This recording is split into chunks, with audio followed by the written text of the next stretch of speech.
Yo, salut tout le monde, c'est Fate à l'appareil, j'espère que vous allez bien. Aujourd'hui, on se retrouve pour une petite vidéo news, comme j'avais fait l'année dernière pour Kintaro Miura. Bon, c'est pas les news les plus drôles, bien sûr. Il s'agit de l'annonce du décès de Kazuki Takahashi, donc je pense ça super mal, mais bon, de Kazuki Takahashi, donc l'auteur de Yu-Gi-Oh! Voilà, c'est le tome de Yu-Gi-Oh! GX que j'ai pris pour vous montrer. Voilà, donc l'auteur de Yu-Gi-Oh! Et de ses dérivés. Donc que ce soit l'anime, que ce soit le jeu de cartes, tu vois, il y a beaucoup de choses qui ont été créées autour de la saga Yu-Gi-Oh! Autour de son œuvre. Donc son œuvre qu'il avait commencé il y a quand même déjà un bon paquet d'années, donc il y a plus de 20 ans que Yu-Gi-Oh! Existe. Et donc Kazuki Takahashi est malheureusement décédé dans un accident de plongée à l'âge de 60 ans. Donc il est mort hier ou avant-hier. D'après les news, ça serait plutôt hier. Et ça a été confirmé son décès donc ce matin. Et donc voilà, malheureusement, le papa de Yu-Gi-Oh! Est parti. Donc Yu-Gi-Oh! Se retrouve un peu impacté, on va dire. Mais je pense que ça va pas vraiment être impacté, puisqu'il faut savoir que la plupart des choses maintenant de Yu-Gi-Oh! Sont été un peu dérivées. C'est un peu comme Akira Toriyama.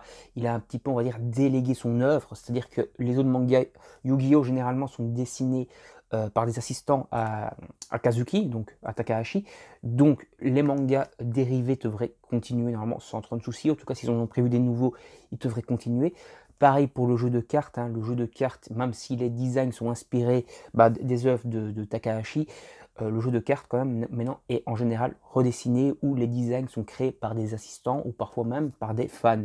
Et donc normalement, tout ce qui est de la licence, en tout cas Yu-Gi-Oh! Devrait continuer. Après, il va peut-être avoir quelques petits soucis au niveau de nouveau de la... Il va peut-être falloir signer des droits, etc. pour pouvoir exploiter la licence. Et donc voilà, ça, on va peut-être voir ce qui va se passer.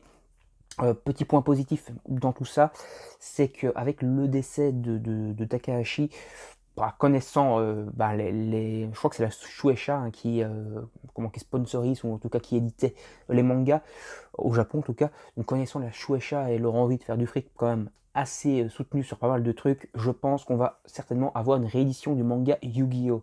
Voilà, une réédition, c'est vraiment une édition de luxe ou un truc comme ça, et qui devrait venir chez nous. En tout cas, c'est un petit pronostic que je fais moi, mais je suis quasiment sûr à 100% qu'ils vont vouloir se faire du beurre entre guillemets sur le malheur des gens et qui vont éditer du coup une réédition de Yu-Gi-Oh! Voilà. Donc ça peut être sympa. Donc voilà, ça c'est quand même un petit point positif entre guillemets dans ce malheur-là. Je suis quasiment sur 99% qui vont le faire, donc à 99% qui vont faire ça. En tout cas, je crée avant tout cette vidéo bien sûr pour rendre hommage donc, à l'auteur de Yu-Gi-Oh!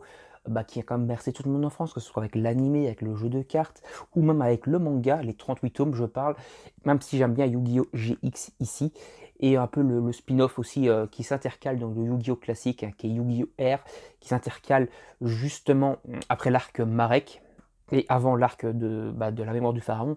C'est un arc qui a été dessiné par un de ses assistants également, mais c'est canon entre guillemets à l'œuvre et on se retrouve un peu avec la vengeance d'un ancien sbire de Pegasus. Voilà, c'est plutôt intéressant ce manga-là. Voilà, donc tous les mangas, je ferai peut-être une petite vidéo bilan de Yu-Gi-Oh! J'avais déjà fait une vidéo, on va dire, bilan review de Yu-Gi-Oh! Il y a quelques années de ça, vers je crois 2018-2019, et j'en ferai peut-être un de ces quatre. Voilà, en tout cas, on va terminer ici cette vidéo. Alors, encore une fois, petit hommage à cet auteur de génie quand même, parce que Yu-Gi-Oh! C'est quand même franchement très culte, et voilà, il a quand même réussi à créer quelque chose d'assez gigantesque, une œuvre quand même assez intemporelle, qui lui a rapporté quand même des millions, mais malheureusement, on n'emmène pas les millions avec nous dans la tombe, et il est décédé de façon un peu bête, voilà, ça serait dans un accident de plongée, lors d'une plongée en apnée. Donc pour ceux qui ne savent pas, je pense que tout le monde sait, mais bon, une plongée en apnée, c'est-à-dire plonger sans bouteille d'oxygène, et plonger comme ça. Peut-être qu'il n'aurait pas dû faire ça à 60 ans. Bon, je ne suis pas là pour lui jeter la pierre. C'est quand même un peu, c'est quand même en tout cas très dommage. Et donc, encore une fois, on va donner toutes les condoléances à sa famille. Et voilà.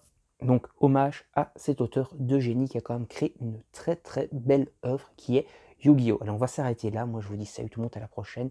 Bye bye. N'hésitez pas à aller voir, pourquoi pas envoyer des condoléances, etc.